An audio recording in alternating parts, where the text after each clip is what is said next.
just a couple of clips from the Brains, Minds and Machines Symposium in 2011 at MIT, and there are 2 points, one made by Professor Chomsky about language being a conceptualization mechanism which is drawing upon parts of the brain that think about things which aren't necessarily meant to be externalized. Language is kind of a sideshow of that, which is quite interesting. This is the point that Professor Chomsky is about to make.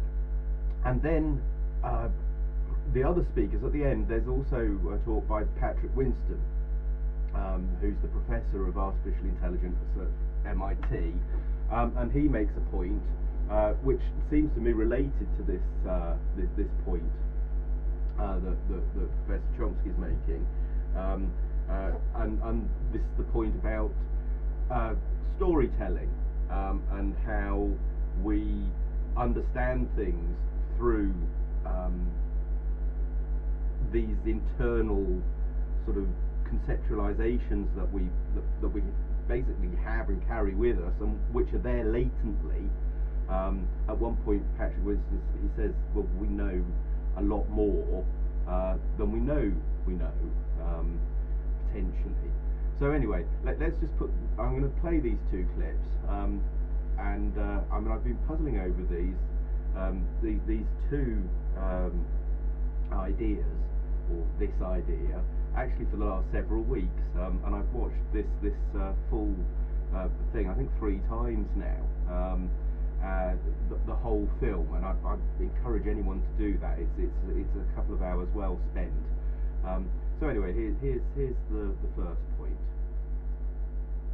In fact, as far as I know, the only serious proposal as to how to explain it has pretty far-reaching conclusions. The natural assumption is that at the point at which the computations are taking place in the brain, there just is no order. There's no ordering at all. All there is hierarchy. So the only thing the brain can compute is minimal structural distance, because there's no linear order. Well, that looks pretty plausible, in fact, from many points of view.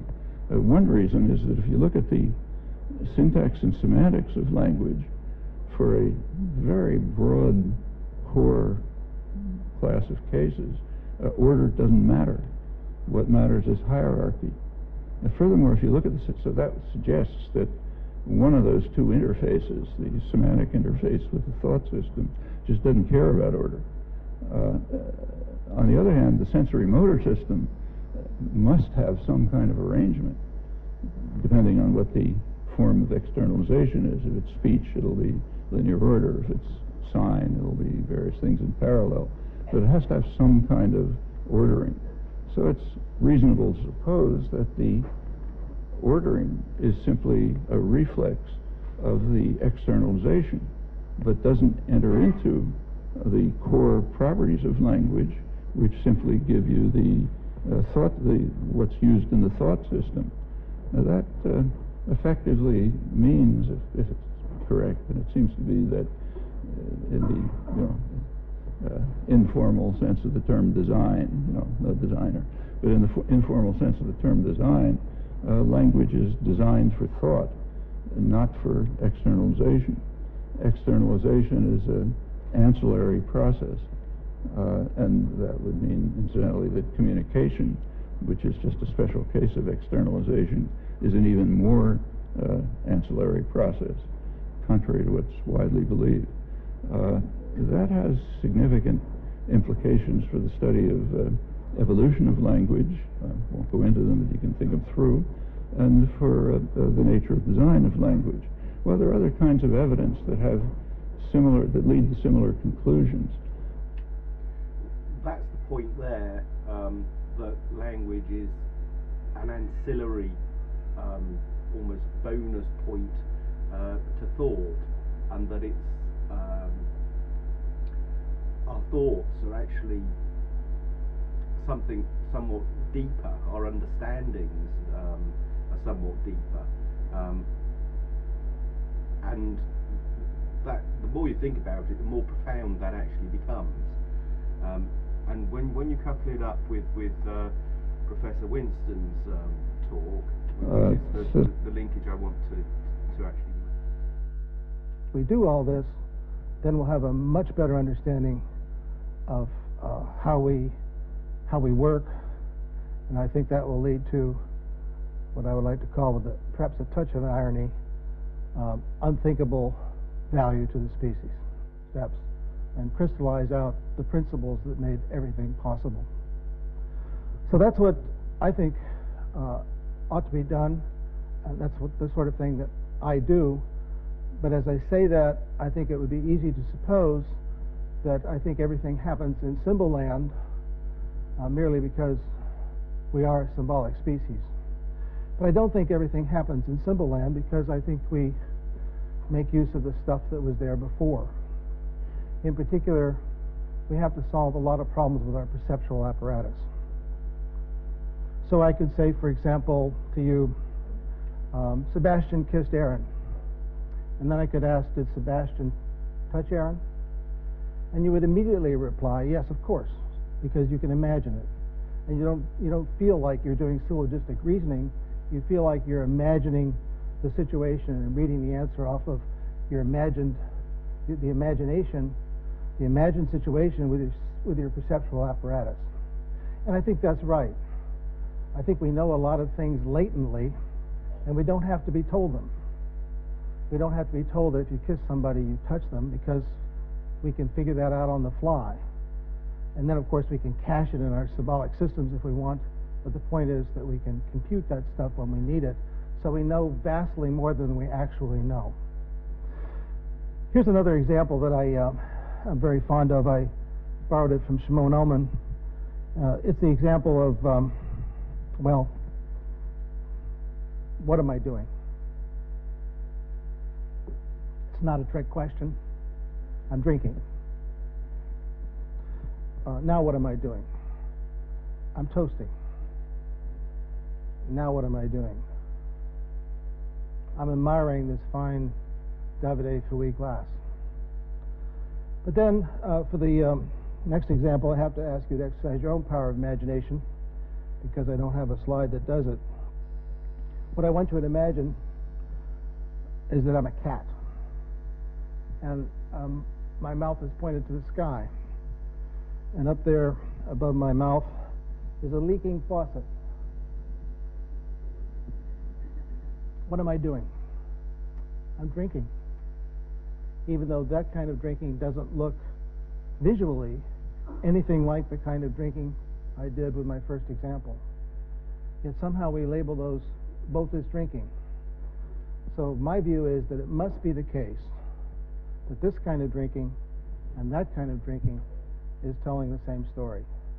That there's a story about thirst, that there's a story about motion, there's a story about liquid and movement through space into your mouth, and that's the story of drinking, and you can recognize it from a single frame as a drinking story, even though it's very different from other frames of other video you've seen that tell the drinking story. About the future, it's just right now that may not be so hot. And I think the future is it does offer some hope. And you might say, why? And I think the reason is because we now are gradually becoming less stupid about what to do. So you might say, what is it that you think we should do? And then my response would be, well, I think we should take the right approach. And then you would say, what is the right approach? What do you call your approach? And I would reply, well, I call my approach the right way. And then you might say, well, what does your approach have to offer?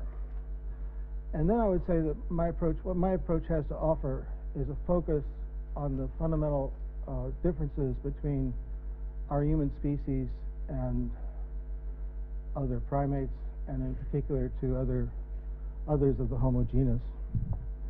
And you might say, well, what are those properties that separate us from, for instance, the Neanderthals? And who knows?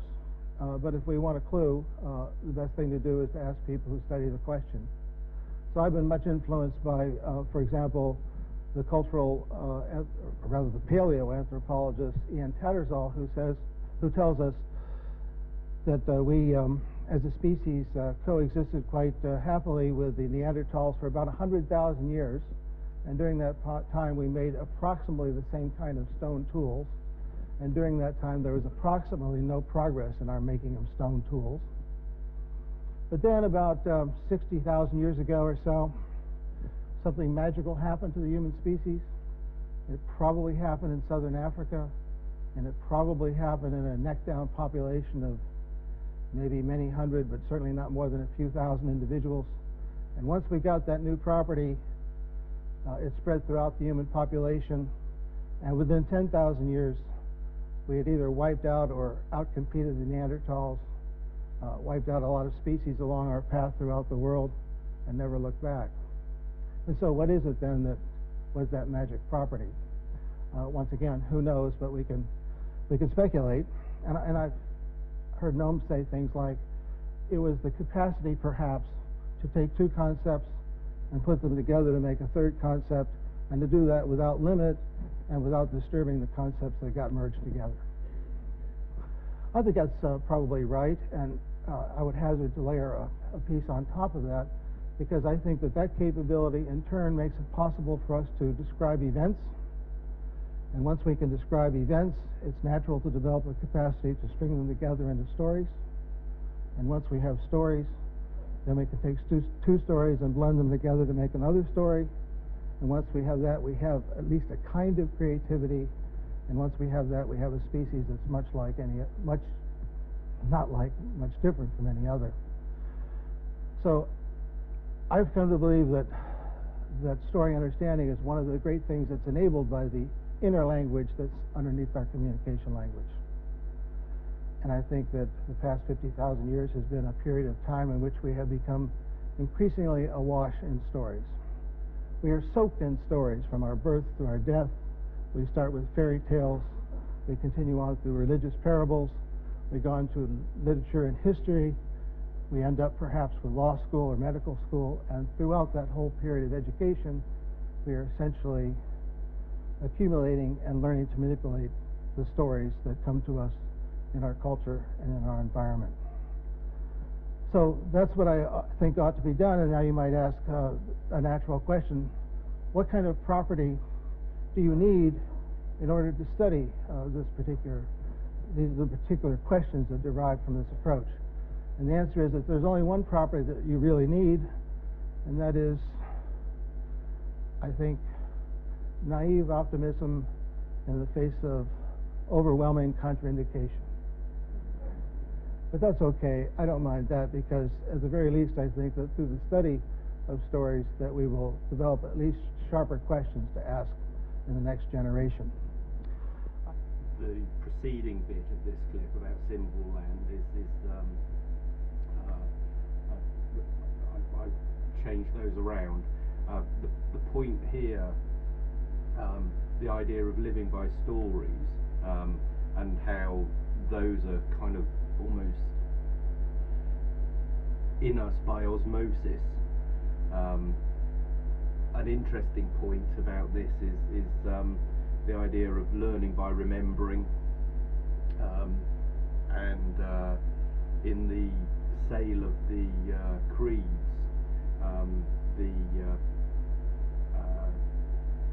way to be wise, learn to play the guitar. What will you teach me? I won't teach you, I'll help you to remember. This is what the slave trader who was interested in buying Pythagoras says, and so that idea goes right back sort of 6,000 years, and here it is now.